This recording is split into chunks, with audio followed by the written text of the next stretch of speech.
So once I started tattooing, it was like I went from being afraid to be around people that maybe had been to prison or committed crimes, or so now I go from being around a bunch of Christian conservative people to every day I'm sitting with a prostitute, a stripper, a drug dealer, a pimp. And what I learned from that experience wasn't what I thought I was going to learn. Get ready for it.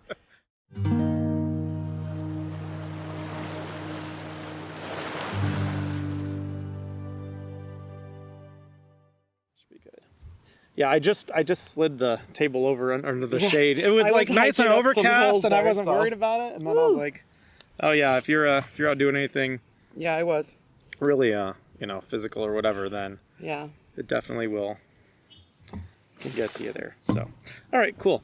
So first of all, hi, I'm Nate. Oh, you don't sweaty have hand. Yeah, just hey Nate. Right, we could fist bump or something. There we go. What's your name? Leila. Leila. All right, how do you spell that, Leila? Leila. Leila. All right, cool. So what I'm doing, and what kind of like I have like a YouTube channel and everything. What it's all about is just talking to people about anything that they believe in, and it could be any topic. But so the topic doesn't really actually matter to me. What's more important is just that I'm practicing how to have conversations with people in a way where we can explore a topic and really look at it critically, but without it being confrontational, without it being a fight, an argument, a debate. It's not, people yelling at each other on the internet, like what you might see. So does that sound like something you'd be interested in? All right, cool. So it seems like you have a topic in mind. Is there a particular belief that you have, especially if it's a belief that is pretty important to you, that you would like to explore, and we can just kind of look at what your reasons for that belief are and how you know what you know. Sound good? Cool. So what would you like to explore? When I'm thinking what we're believing, why I was thinking about, like, do we believe in religion or not? Do we believe in, the Big Bang? Those kinds of questions. Gotcha. So we can discuss that sort of topic. Do you have a religious belief or a belief about religion or anything like that? Or? And that's why I think this is like maybe the most important conversation to have. Okay. Just because I feel like maybe the planet depends on it. Okay. This conversation. So I feel like it could be the most important conversation. Okay. So I'm a positive nihilist. Okay. Positive? Is how I would classify myself. There may be people that would argue with me, but that's my nihilist. Thoughts. Okay. So I think I might actually have an idea what that is, but could you go ahead and explain what you mean by being a positive nihilism? Short version? Positive nihilist. Shortest version? Sure. If you can make it a topic sentence, that'd be great. Yeah, literally. I believe nothing matters. Okay. And I believe that's a great thing. Interesting. Okay. Nothing matters, and that's a great thing. When you say nothing matters, what do you mean by matters? I kind of mean like our day-to-day lives, our life as a whole.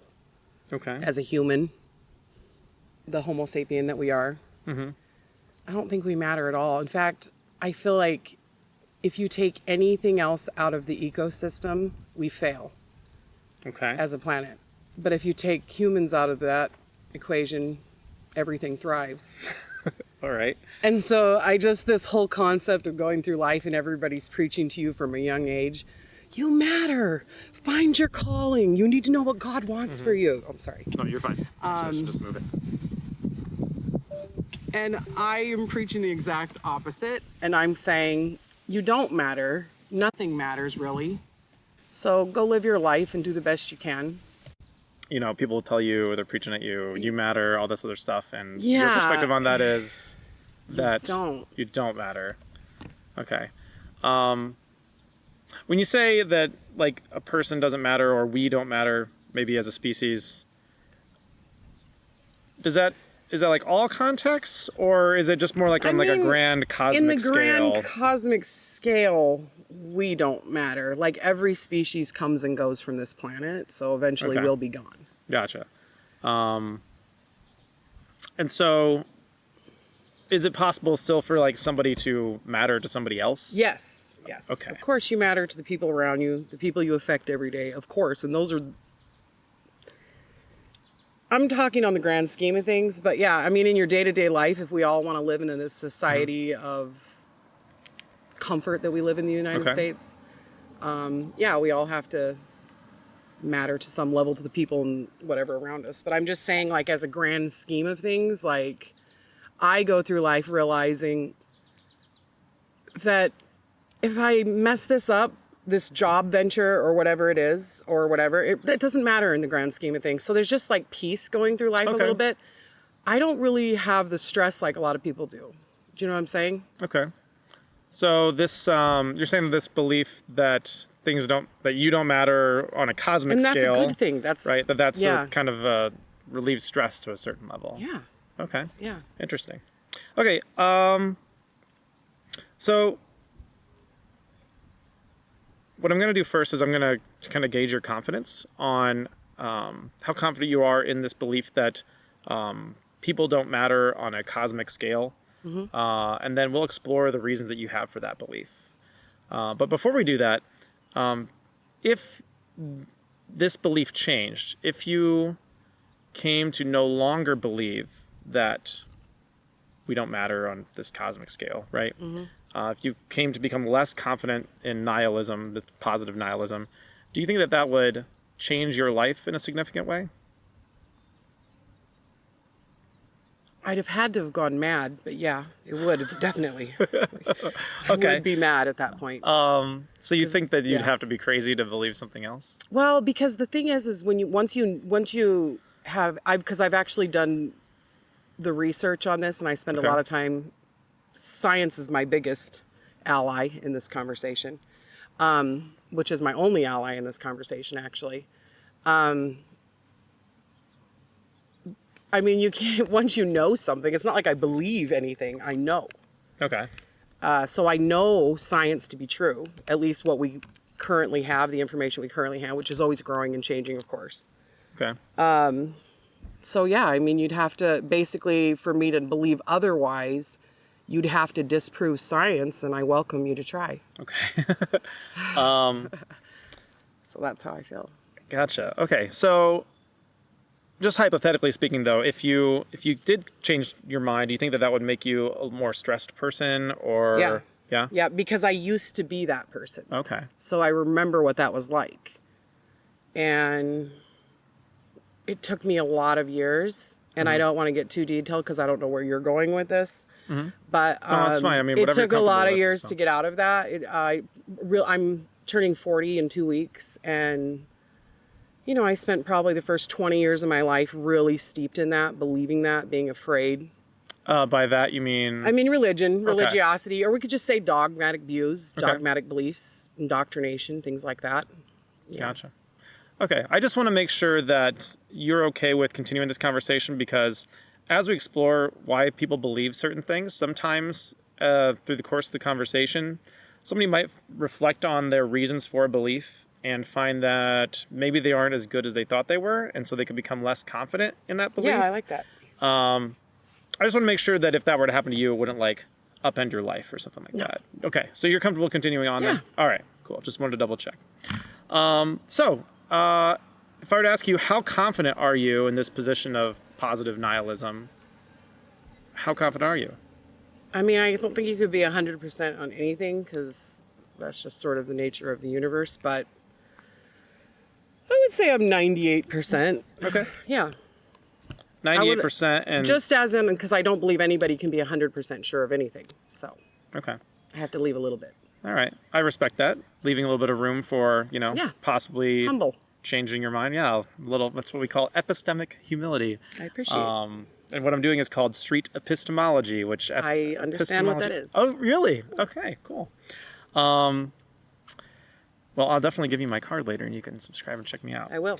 All right, so I've heard you already identify one reason why you have this position, and that was like the findings of science. Do you think there are other reasons besides science that gets you to 98% confidence in positive nihilism? I mean, life experience, of course. Who's not going to use that in that conversation? Okay. Of course, life experience. Maybe expand upon that for me. Yeah, so what I'm doing right now is I'm just asking for like your main reasons when you think about why you have this position, right? What are the things that you go to, the reasons that you would use to support, right? If you're going to try to persuade somebody that positive nihilism is true, science is one of them. Then you say you have life experiences. Do you think those that's are the about two main it? ones? Yeah, because I Okay. really only refer back to science. That's my rule. I Okay. need receipts. Gotcha. It's 2023. If you don't have pics, it didn't happen. You know what I'm saying? Sure. Yeah. So would you say that science is probably the more important reason? Okay, so I want to do what's called a real reason check now. So this is just something where I ask a question to see if, basically just test to make sure that science actually is like the major component of this belief that gets you to 98% confidence. So there are various findings of science, and you don't have to go into the details, but if you want to share them, you can. But if, hypothetically, you became convinced that those findings of science that convince you toward positive nihilism maybe aren't as reliable as you thought they were, or potentially even new findings, research comes out, maybe something with, I don't know, quantum That's how physics or science physics, works, and that yeah. kind of, right? Yeah. If there's new science in there, and it seems like most of the experts maybe even start maybe subscribing to a different view than what you currently have, would that decrease your confidence in positive nihilism, you think?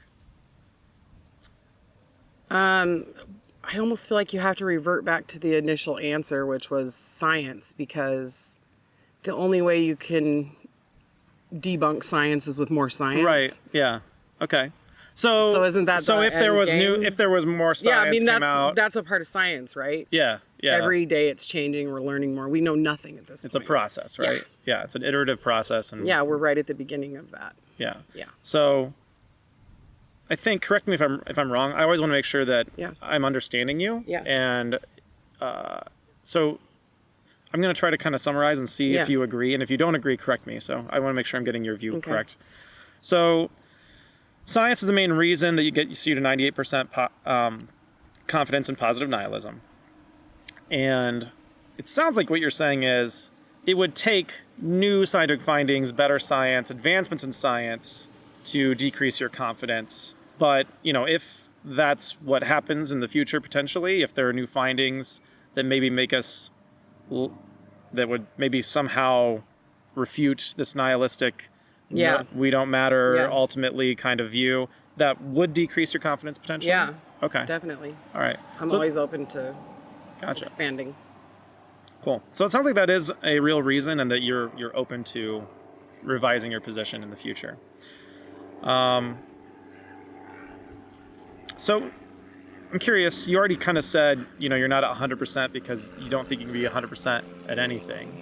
Why 98, not 99? Just to be that little bit extra humble. Okay. Because I think I've heard a lot of other people probably say about 99%, but I'm trying to be a little bit more cool. Okay. Gotcha. Yeah. All right. So it sounds like science is your main reason for For this. everything. I'm just curious, what sort of science do you think supports positive nihilism? I am curious on the Well, details there's just here. so much. God, it's a deep pool. But things that have really started to tip me off towards that, because I used to just classify as a hard atheist. Okay. But I do a lot of research and I watch different, scientific panel discussions, things like that.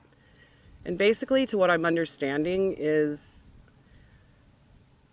I think recently we're discovering, which I always kind of suspected this, that all plant life, all life on this planet is experience and existence. Which we have a lot of research on that right now that we're coming into. We recently discovered that plants are actually able to see around them. And they communicate with each other. We're including trees in this. We're talking about mushrooms. We're talking about every plant life, basically. Okay. So once I started to realize, like, oh, you mean we're all experiencing this together? So what made me feel so special? The only thing that made me feel so special was all the dogmatic beliefs that were shoved down my throat from a young age. Okay. So as I started to work through the dogmatic beliefs and just get rid of them as necessary, which is pretty much every time I work through one, I started to see less importance in our role in the planet Okay. and in the universe. Yeah. And so does that have to do with, I might have just misunderstood. Yeah. That you said you used to be just a hard atheist and now you're this positive nihilist. Well, before that, I was a conservative Christian. Okay, so this thing about the plant thing was more for moving from the conservative Christianity. No, that actually was moving from hard atheist to nihilist. Okay, so what about, maybe you can kind of explain for me kind of the difference. What do you mean by hard atheist? Okay, so hard atheist, first of all, most prominent atheists that you will listen to or talk to will call themselves just an atheist, which is basically the difference of, and I'm sure you've heard me when I say this, there's the theist and then there's the atheist. The theist says, I believe in a God. The atheist says, I don't. The theist says, well, it's real. Here you go. And the atheist says, well, I don't believe you. I don't have any proof. I don't believe you. That's basically an atheist. But they're not saying there's nothing. They're just saying what I see on the table, I do not believe in. Okay. Me, I take it a step further. All right. And I'm willing to call myself a hard atheist and say, I definitely don't believe in a God of any type. Okay. And is that still true? Yeah. Okay, so you're still a hard atheist, but now you're also a positive nihilist. It's a step further. Okay, gotcha. I wanted to make sure that I In my understood understanding, it's a step further. that. Okay. Yeah. There might be people that know more about it that would say something else. I don't know. I can imagine that there could be somebody who says, there's not a God, but people still matter somehow. In some there is, and if you listen way. to a lot of them, they do say that. They still have, and there are a lot of people that I really revere and respect. I just feel like they haven't gone far enough. Okay. And I know that sounds really cold. It's just. No, I'm looking for honesty. It's okay. I'm trying to figure out.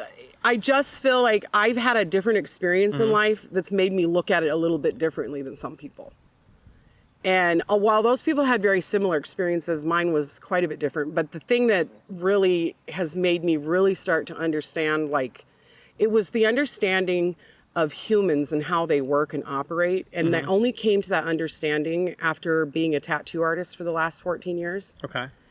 And it started because when I started that job, I was a conservative Christian mother, married, the car, the house, the mortgage, no tattoos. And I had only been around people like myself my whole life, which is what I find to be the problem in this country and in the world, maybe, in general. So once I started tattooing, it was like I went from being afraid to be around people that maybe had been to prison or committed crimes. So now I go from being around a bunch of Christian conservative people to every day I'm sitting with a prostitute, a stripper, a drug dealer, a pimp. And what I learned from that experience wasn't what I thought I was going to learn. Get ready for it. I started to realize these are the good people. And that was my beginning of my crumbling of the Christian conservative views. So then I started working my way into atheism as I went through my tattoo career. I just had a lot of experiences with a lot of different intelligent people. Anybody from doctors, lawyers, I've just talked to some really great, intelligent people. And I would say about 10 years into it, I was a hard atheist. Wow. And then now, maybe about 4 years later, I've really worked into a place of being a positive nihilist, which I think is the most humble place to be as a human, which is maybe where we all belong. Okay. Interesting. So,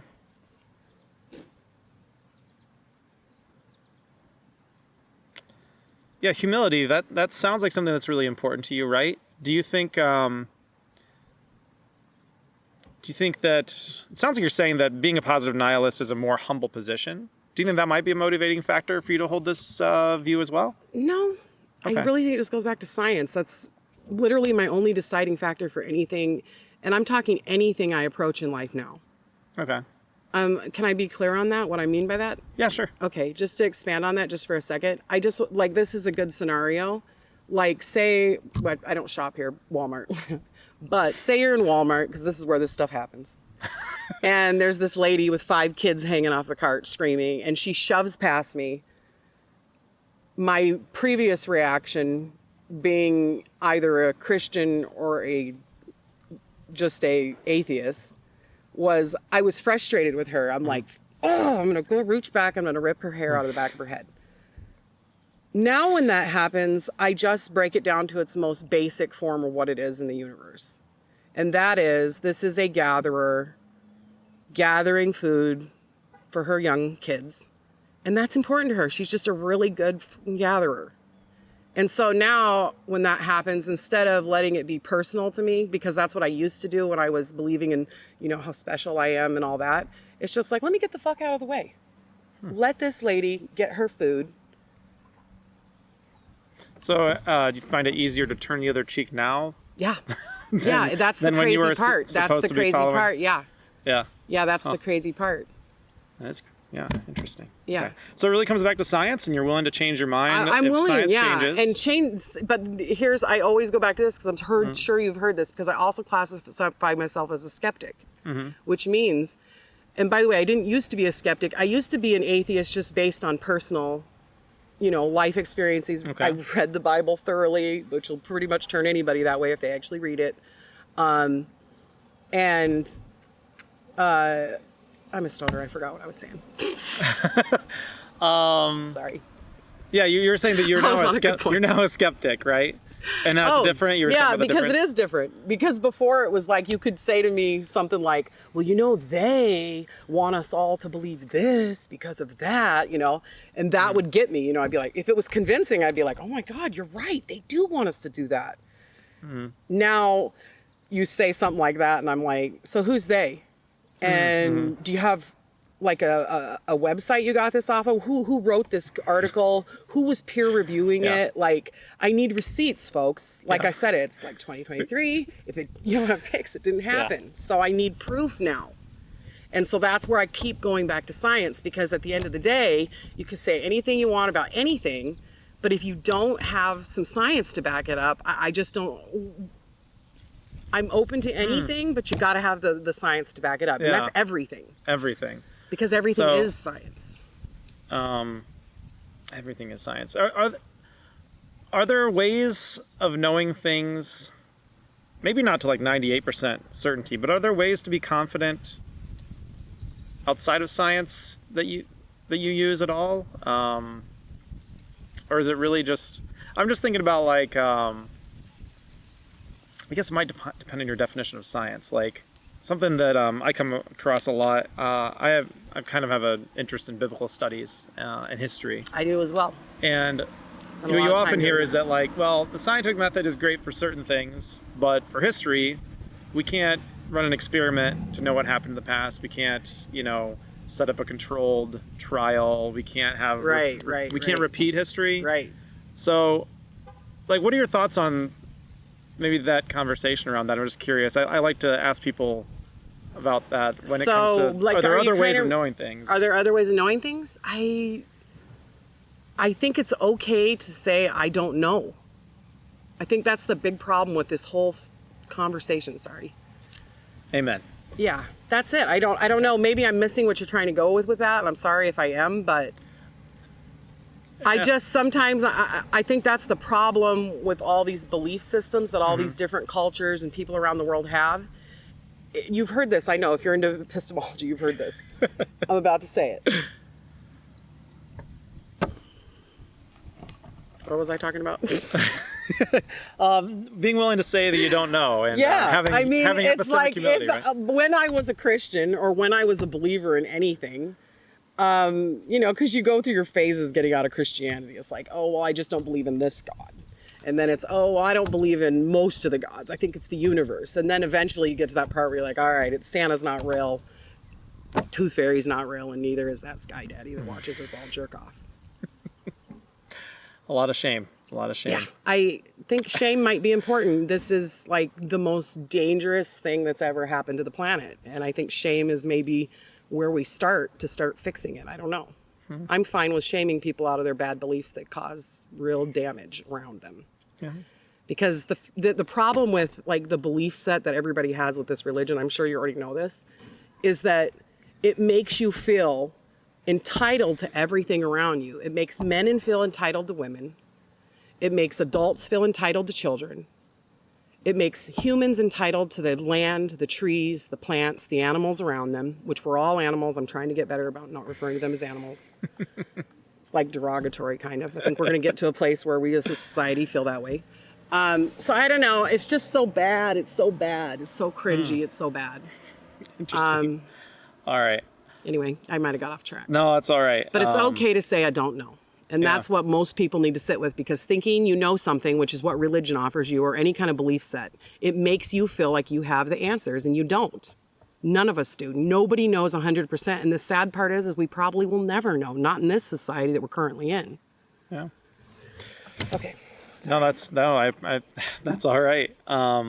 Yeah, well, that segues perfectly into maybe just kind of putting a wrap on the conversation a little bit. Because what I'm doing really is it's all about helping people reflect on their reasoning, engage their confidence to the level of evidence and the quality of reasoning that they have available for a claim. And in some cases, in my opinion at least, the appropriate place is saying, I don't know. I think I don't know is really powerful. I think everybody could just say that, because we really don't know. Yeah. That would be the best answer.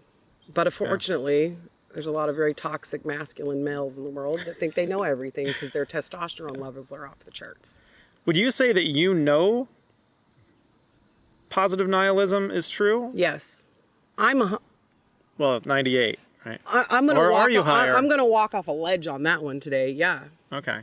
I don't have any question in my mind. I'm open though. Always open. You can't say anything 100, but I'm 100%. I'm not. So it's sometimes it's appropriate to say that you know something. I wish a motherfucker would. That's how I feel. Yeah. It's okay to say you know things as long as you're willing to change your mind. Yeah. Okay. Yeah. I mean, I am humble. I'm constantly trying to update my education. Mm-hmm. Well, by the way, that's another side note. It's 2023 and we all got a computer in our pocket 24/7. So pick that bitch up and do what I did and get an education. Jesus. That's how I feel about that too. Like, yeah. Excuses, excuses. We all have a computer in our pocket now, so we could do better. Okay, well, Leila, anyway, that was fun. Here's my card. Thanks. I will check you out. I've got a channel on there. Subscribe. We got a few more videos coming out here in the coming weeks, but probably here in a few weeks you'll see this interview on there. As long as that's okay with you. I'm not embarrassed to look too bad. I hate my voice, but like I said, that's an important conversation. Yeah, it's an important conversation. Awesome. Well, hey, have a great day. Good luck with that. I hope you get where you want with that. Yeah, I appreciate it. I like you guys. I like anybody that's having this conversation. Cool. Oh my God, look who's up the road. Oh, I know, right? I know. Unfortunately, I gotta go. Can I say something about that really quick? That like breaks my heart. I don't care if it's seeing a woman in a burqa or an Amish female. It's like you go. What did I do? 13.6 billion years I didn't exist. Mm-hmm. And then for like 80 years you get to exist if you're lucky. And then you go back to nothing. And you spent that whole life you did know you got trying to prepare for a life you don't even know you get. What a sad waste. Go live your lives. That's my, have a good one. All right, thanks for that, Leila. You too. Yeah.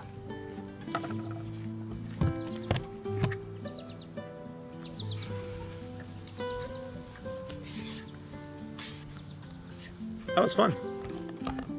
She said at the beginning she was shy.